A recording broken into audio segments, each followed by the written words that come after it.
ഷെഫീഖ് പറോടാണ് നമ്മുടെ പത്തിരിപ്പാലത്തെ സൈറ്റ് ഉണ്ടല്ലോ പോളികാർബൺ അടിക്കാനുള്ള സെറ്റപ്പ് ആക്കി എടുത്തിട്ടുണ്ട് കേട്ടോ. പെയിന്റിങ് കഴിഞ്ഞിട്ടുണ്ട്. ഫ്രെയിമൊക്കെ ആണ് ചെയ്ത് കൊടുത്ത് പോയതല്ലേ നമ്മള്. റെയിലിംഗ് ഒക്കെ പാടെ ചെയ്ത് കൊടുത്തിട്ട് പോയതാണ്. അപ്പോൾ പോളികാർബൺ അടിക്കാനുള്ള സെറ്റപ്പ് ആക്കിയിട്ടുണ്ട്. റെയിൻ ഡ്രോപ്പിന്റെ ഗ്രേ കളറാണ് ഇവിടെ എടുത്തിട്ടുള്ളത് കേട്ടോ. അപ്പോൾ ഇതാ ഇങ്ങനെ കംപ്ലീറ്റ് വൈറ്റ് കളറാണ് അടിച്ചിട്ടുള്ളത്. ഇനി ഇതിലിപ്പോ പോളിഷ് വരാണ്ട് ജാളിയിൽ അതിൽ ക്ലിയർ അടിച്ച് പോളിഷ് ചെയ്യാണ്ട്. അതേപോലെ റെയിലിംഗ് ഒക്കെ അടിയിൽ വൈറ്റും ഈ ടോപ്പ് റെയിലും മരത്തിന്റെ വുഡും കയറ്റിയിട്ട് മൊത്തം സെറ്റ് ചെയ്തിട്ടുണ്ട് കേട്ടോ. സംഭവം ഉഷാറായിട്ട് പുറത്ത് CNC കട്ടിങ് സ്പ്രേ അടിച്ചാണ്. മറ്റേ ഓട്ടോ പെയിന്റ് ആണ്. അല്ലാന്നുണ്ടെങ്കിൽ അത് മഴ കൊള്ളുമ്പോഴൊക്കെ ഭയങ്കര പ്രശ്നമാണ്. അപ്പൊ അതങ്ങനെ സെറ്റ് ചെയ്തെടുത്തിട്ടുണ്ട്.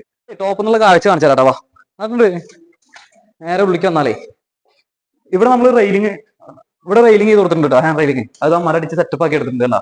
മരത്തിന്റെ പെയിന്റ് ടോപ്പ് റെയിൽ മരത്തിന്റെ വരച്ച് ക്ലിയർ ആക്കി എടുത്തിട്ടുണ്ട്. ഉള്ളിൽ വൈറ്റും അങ്ങനെ സെറ്റ് ചെയ്തെടുത്തിട്ടുണ്ട്. ഇതിൽ കയറാണെങ്കിലേ പോളികാർബണിന്റെ ടോപ്പ് കാണിച്ചു തരാട്ടാ. അടിച്ചിട്ടില്ല, സ്ട്രക്ചറിന്റെ ടോപ്പ്.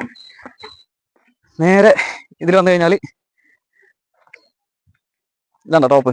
2 വരുന്ന രീതിക്ക് ഉള്ളൊരു 25 സെന്റിമീറ്റർ കിട്ടുന്ന രീതിക്ക് നമ്മൾ സെറ്റ് ചെയ്തിരുന്നത് 2, 3, 4 അടി ഒരു 5 അടി ഷീറ്റ് വരുന്നുണ്ട്. ആ രീതിക്ക് നമ്മൾ സെറ്റ് ചെയ്തിട്ടുണ്ട്. പുറത്തെ CNC ഒക്കെ പെയിന്റ് അടിച്ച് ക്ലിയർ ആക്കിയിട്ടുണ്ട്. അത് കംപ്ലീറ്റ് മേജറുള്ള വിഷയിൽ കാണിച്ചാൽ അതേപോലെ തന്നെ ഫുൾ വീഡിയോ നമ്മൾ ചെയ്യുന്നതായിരിക്കും കേട്ടോ. അപ്പോൾ ചാനൽ ഒന്ന് ഫോളോ ചെയ്യുക, സപ്പോർട്ട് ചെയ്യുക. അതുപോലെ നമ്മുടെ യൂട്യൂബ് ചാനൽ ഉണ്ട്. വെൽഡ് ഫോർ യു എന്ന് അടിച്ച് കഴിഞ്ഞാൽ ഐറാസ് മെറ്റൽ ഫാബ്രിക്കേഷൻ പറഞ്ഞിട്ടൊരു ചാനൽ വരും. നമ്മുടെ ഒരു ചെറിയൊരു യൂട്യൂബ് ചാനലാണ്. അന്ന് കയറുക, സപ്പോർട്ട് ചെയ്യുക. ഓക്കെ.